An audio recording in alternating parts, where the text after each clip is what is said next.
have full confidence in our way of playing. Full confidence in myself as the play caller, in the way that we teach, in the way that we scheme. Full confidence in that. We got to bring this group together and do it consistently, okay? And that's where it's at. So you can stop asking that question, okay? I'm going to be calling the defenses, okay? So we're clear. So you don't have to ask that again. It's not quite up there with playoffs, or they are who we thought they were, and we let them off the hook, but it's one of those sound bites. What was the question? Do you know? I think they're asking about whether he's going to give up the Defensive play power calling to duties? call the defensive plays. Right. After 41 against the Lions, Yeah. and then yesterday, the loss to a Packers offense that has been largely inept Right. post Aaron Rodgers, Right. a game that the Chargers desperately need. Look, when you have Justin Herbert Yeah.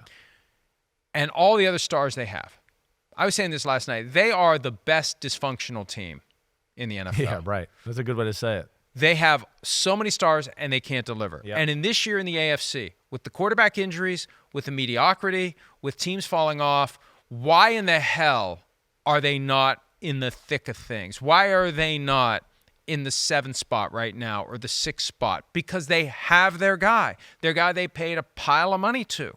You've got a franchise quarterback, and Deshaun Watson's hurt. Joe Burrow's hurt. Aaron Rodgers is hurt. The Bills are kind of finding their way. The Steelers' offense stinks. How are the Chargers not in More this? of a player, right. How is this not the case? And I wonder how high up the ladder the dysfunction goes. Because with some of these teams, the owner skates from authority. And just because the name Spanos has been part of the fabric of the NFL for so long, we just assume it's fine. Maybe it's not. Maybe ownership's the problem. Maybe they're the ones that need to turn some tables over and fire some people and bring in someone who runs the whole show. You know, there's talk about Belichick going there. I don't know that Belichick would want to go there, but you know what? I'd want to go coach Justin Herbert, because if I'm ever going to get back to the kind of team that I once had, I get a lump of clay like Justin Herbert and I mold him into the image of Tom Brady.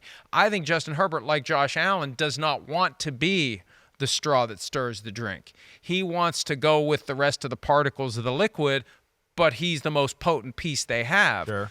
They need somebody who can lead that team. They need somebody who can inspire him to be the best version of himself and become a great leader. And they're just spinning their wheels every year. It's always something. They're spinning their wheels. It's injuries. It's ineffectiveness. It's this. It's that. But Brandon Staley, and again, who knows what ownership is going to do? They could have had Sean Payton or Jim Harbaugh last year. Yeah.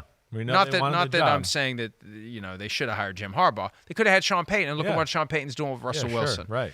And so now I don't know who they would get if they go after Ben Johnson, even though he's not a proven commodity as a head coach. But it just feels like that just felt like the walls are caving in. It felt like a guy who and I'm knows feeling it's pressure. over, Right. and He's I'm just feeling the venting pressure. because I know it's over, and I got Yeah. nowhere to go. So I'm just going to vent a little bit because, the walls are squishing. It's a tough situation. The pressure is on him. We know there's probably a spotlight on him more than anybody. I mean, the Chargers doing Chargers things, the Chargers chargering. Those are like real sayings in the sports media world right now, and that's because they find ways to screw things up or not look as impressive as they should. They're not as tough and as gritty, right? He's a defensive head coach, and their defense sucks, plain and simple. But, I mean, you want to talk about the game, they're going to be sick today. Yeah, I mean, Keenan Allen drops a wide-open touchdown pass. They settle for a field goal. They're on the 3-yard line. Austin Eckler fumbles running into the end zone.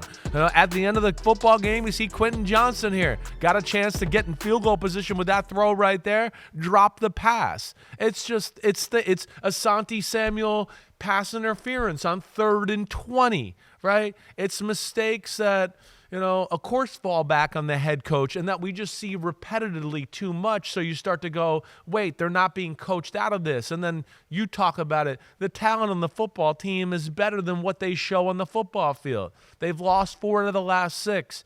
They got a lot of difference-making players on the defensive side. The defense is pitiful. And then they have a superstar quarterback where, he's not a leader. I don't know if he'll ever be, the F.U. Peyton Manning type of guy, right? I don't know if that's in him.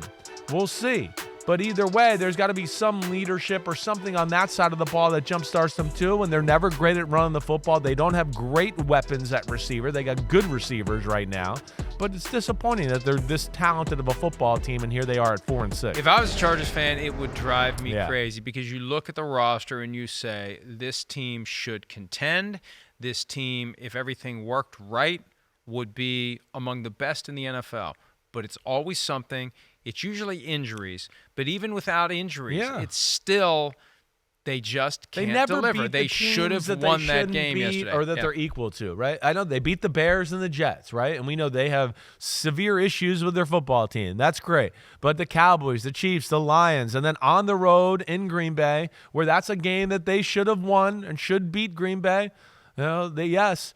But there you go. Jordan Love against that defense has maybe his best game of his career to this point, makes a lot of big throws. I mean, they're giving reverses to Jaden Reed. He's going down the side. Nobody touches him. Two-hand touch game. It's a reverse. It's Jaden Reed. He's not exactly Tyreek Hill yet.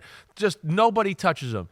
People wide open everywhere. So, yeah, there's things that you got to be concerned about when you watch the Chargers. We're not just upset because we both picked the Chargers to win, but that is part of it. We both picked the Chargers to win, and we are a little upset. Hi, it's Mike Florio. Thanks for watching PFT on YouTube. Hit subscribe for the latest news and analysis from Pro Football Talk.